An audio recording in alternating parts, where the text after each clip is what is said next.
नमस्कार किसान भाइयों, आज मैं गुजरात के जूनागढ़ ज़िले में आया हूँ। हमारे साथ किसान भाई हैं। मैं चाहूँगा अपना परिचय आप दें एक बार। मेरा नाम भावेश भाई सावलिया है।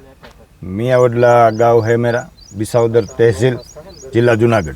ये कॉटन का बीज मैंने ही इस किसान को दिया है। और हमारे गांव में ज़्यादा 90% जो कॉटन लगा है उसमें मैगजीन का एक ही वेराइटी फाइटर ही लगा है।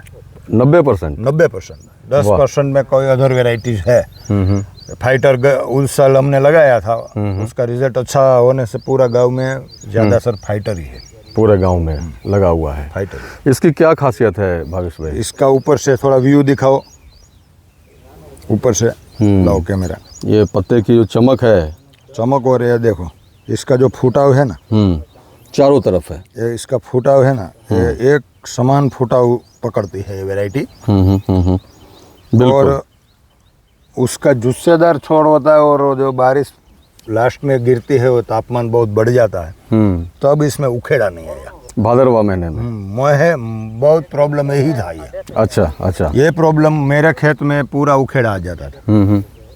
25 बीघे का था ये वैरायटी, उसमें उखेड़ा नहीं आया था। अच्छा। और उस साल मैंने तुमको यही प्लॉट दिखाया था विजय भाई का, उसमें जो 10 आयुर्बीजी लगाई थी उसमें उखेड़ा आ गया था और अपनी वैरायटी में नहीं था। और 22-25 मन 20 मन सबको निकाल के गेहूं कर लिया। अच्छा, तो ये हम बोल सकते हैं इसमें रोग जीवात का बहुत कम बहुत कम समस्या। चूसिया तो बहुत कम आता है। हाँ। 1-2 स्प्रे ही करना पड़ता है। मेन जो समस्या आती है चूसिया की, वो कंट्रोल रहता है। वो तो पूरा कंट्रोल है। बिल्कुल सही बात है। और गुलाबी ईयड़ का कैसा है इसमें? गुलाबी ईयड़ पहले फाल में तो आती ही नहीं। अच्छा। खा के मर जाती। लास्ट में जब जनवरी में जो आती है ना, तो उसमें थोड़ा कंट्रोल कम है। हाँ, एक आयुष, एक उम्र होने के बाद कोई भी उसमें थोड़ा डैमेज दिखता है। पहले तो कहीं नहीं, एक भी नंग नहीं दिखाई देता आपको। बिल्कुल।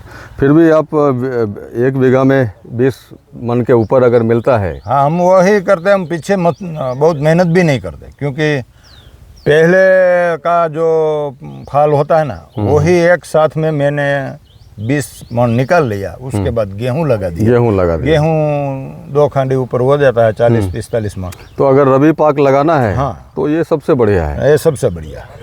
और पीछे मेहनत भी नहीं करनी चाहिए। इतनी लंबी मेहनत करके इतना लंबा क्रॉप रखोगे तो उसमें खर्चा भी बढ़ता है। जैसे आपने कहा कि आपके गांव में लोगों ने कपास की खेती बंद कर दी।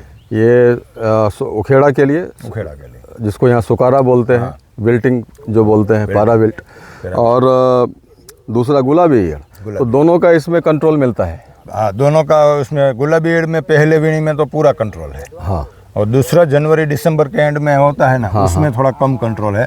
मगर हमारे वहाँ पीछे जो इसको नहीं रखना है, आगे का ही लेके कोई फसल गेहूँ या बो देनी है, तो उसके लिए ये बेटर है, बेस्ट है। राइट, बहुत अच्छा बात है। तो आपके गांव में देखा मैंने, यहाँ की ज़मीन भी बहुत ताकत वाली है। और आपका विसावदर तो अभी पूरे हिंदुस्तान में हॉट ऑफ पूरे विसावदर ही हो गया है ना। विसावदर हो गया।